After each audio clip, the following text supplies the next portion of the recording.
Mwaramutse.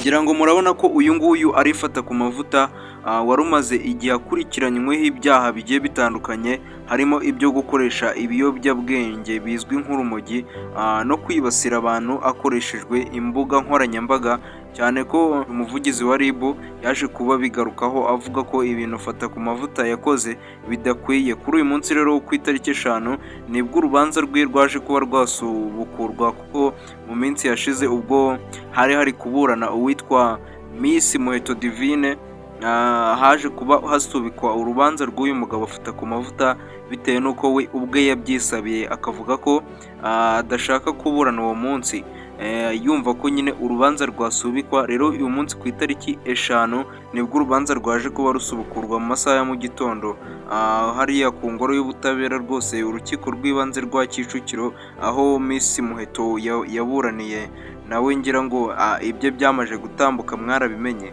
Rero uyu ngubu ufata ku mavuta urubanza rwe rukaba rwasubukuwe, dutegereje kumenya nanone andi makuru ari buze gusohoka avuga kuri uyu fata ku mavuta, batangaza uko byagenze, ese yakatiwe imyaka ingahe. Ariko ndagushishikariza gukanda subscribe kugira ngo ayo makuru naza gusohoka uze kuyabona mu ba mbere. Reka tube twiganirira kuri iyi myanzuro yafashe ubwo yari ageze igihe cyo kuburana, akavuga ko ashaka ko basubika urubanza rukazasubukurwa kuri uyu munsi w'itariki 5. Rwose baje kuba rero bamuzana rwose hano ku rukiko rw'ibanze rwa Kicukiro, aza asuhuza abanyamakuru bagenzi bababwira ati mukomere cyane cyangwa se mwaramutse, bigaragara ko nta mutima mubi rwose afite, ariko bitewe n'ibyo yakoze cyangwa se ibintu byatumye aka kanya aba akurikiranyweho ibyo byaha byose, nta muntu n'umwe umwitayeho, kubera ko yagiye yibasira abantu benshi harimo nka The Ben ndetse na Meddy.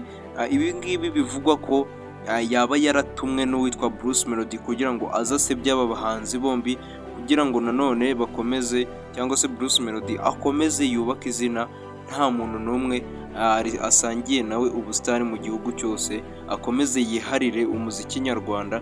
Ariko Bruce Melody nawe yaje kujya ku mbuga nkoranyambaga cyangwa se yakoze live kuri Instagram, aza kuvuga ko nta hantu ahuriye nafata ku mavuta, bitewe n'uko ibyo avuga bitajyanye. Ariko abasesengura imyidagaduro nyarwanda nabo baje kuba bavuga ko bishoboka ko Bruce Melody yaba yaratumye fata ku mavuta kugira ngo, cyangwa se akanamwishyura amafaranga yo kugira ngo ajye ahora avuga kuri The Ben ndetse na Meddy, abasebya avuga ibintu biterekeranye, kugira ngo amazina yabo mu by'ukuri akomeze yandure, ahubwo Bruce Melody akomeze yandike izina nyine nk'uko bikwiriye. Uyu ni umunyamakuru ufata ku mavuta. Rero dutegereje ko urubanza rwe nyuma y'uko rusubukuwe, dutegereje kuza kumenya amakuru yasohotse avuga ko afata ku mavuta yakatiwe n'urukiko. Ibyo nibyo dutegereje kumenya mu by'ukuri. Uyu fata ku mavuta yagiye yumvikana cyane cyane ari gusebya n'uwitwa Yago, akavuga ko uyu nguyu Yago Pondati ngo atangira ikiganiro aririmba, ngo akaririmba iminota 10, abafana ba Yago bashobora kuzareka kureba ibiganiro, ariko n'ubundi byose byaje kuba byapfa ubusa. Hari abandi bantu bagenda bibaza, cyangwa se usanga amaposti y'abantu kuri Instagram cyangwa se ku zindi mbuga nkoranyambaga zitandukanye bavuga ko uyifata ku mavuta bakeneye kumenya umuntu waba waragiye gutanga ikirego muri RIB kugira ngo bamufunge.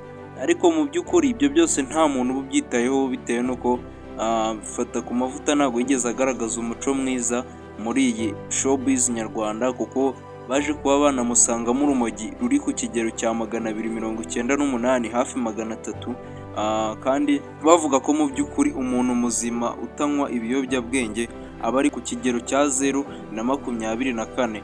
Noneho we wumve intera aba yari yaragezeho, yarenze mu ijana agera muri 200, noneho yongeraho n'izindi nshuro 98. Ibi biza kuba byatuma fata ku mavuta agaragara nk'umuntu wabaye imbata yarwo, wagira ngo noneho niwe banaruhingamo. Rero bituma ibyaha yarakurikiranyweho mu by'ukuri biza kwiyongera, ni nk'aho byikubye inshuro ebyiri.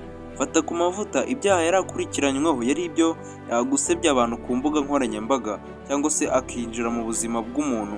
Noneho rero nyuma y'uko yongeyeho n'ibi ngibi byo kuba baramusanzemo urumogi cyangwa se ibiyobyabwenge, byatumye ibyaha yari akurikiranyweho byikuba inshuro zigera muri ebyiri, kuko ni ibintu bitakihanganirwa, kuko umunsi ku wundi baba bashishikariza abantu kudakoresha ibiyobyabwenge. Ni ibintu rero biba bikaze cyane kugira ngo basangemo itabi. Umuntu nk'uyu nguyu wirwaga avuga ku mbuga nkoranyambaga asebya abantu, noneho akanavuga ko we ubwe atizigera yitaba RIB bitewe n'uko ngo kuvuga umuhanzi kwe aba ari showbiz, kandi showbiz mu by'ukuri ukuntu yubakwa haba hakwiye kugira ngo abantu bashyire hamwe, abanyamakuru bashyire hamwe, bakora inkuru ziteza abantu imbere. Mu by'ukuri kuvuganira abantu baba badashoboye kwivuganira bo ubwabo, nicyo imbuga nkoranyambaga mu by'ukuri zibereyeho, no gutangaza amakuru abantu bakayamenya mu buryo bworoshye, gufatikanya n'imiyoboro ya televiziyo, amaradiyo ndetse n'ibindi bigiye bitandukanye bibasha gusakaza amakuru. Ariko cyane cyane imbuga nkoranyambaga nizo ziza ku mwanya wa mbere, kuko turabizi ko arizo iyo umuntu akurikirwa n'abantu benshi atangazaho ikintu mu gihe kitarenze isaha, wenda igihugu cyose kikaba cyabashije kumenya ayo makuru, niba mu gihe yaba ari ay'indwara cyangwa se ari ay'icyorezo runaka cyaje mu gihugu. Rero Wifata ku mavuta yagiye azikoresha nabi, ndetse na RIB yaje kuba yatangaza ko aho kugira ngo bafunge imbuga nkoranyambaga, ahubwo bazafunga abantu bazikoresha. Abantu benshi rero bagenda bashyigikira icyo gitekerezo cyatanzwe n'abanyamakuru, ndetse na RIB kaza kuba yacyemera koko ko ari cyo, bitewe n'uko ari cyo kiza imbere. Ndagushimiye cyane rero wowe ukurikiye kino kiganiro. Njyewe nitwa Kennedy, ndagushishikariza kugira ngo ukande subscribe, ubundi tujye duhora tubana mu biganiro bya buri munsi, amakuru yasohotse, cyane ko amakuru ari imbere ari buze gusohoka avuga kuri Fata ku mavuta, turi buze kuyakugezaho akantu ku kandi, mu gihe uraba wakanze subscribe ugafungura n'inzogera. Igitekerezo cyawe muri comment nyamuneka ni ingenzi, like ni ingenzi, kugira ngo dukomeze dutere imbere. Tutagufite ntago twabasha gutera imbere nk'uko bikwiriye. Ndagushimiye cyane rero, Imana ikomeze kuguha umugisha aho uri mu gihugu hagiye hatandukanye. Ciao ciao.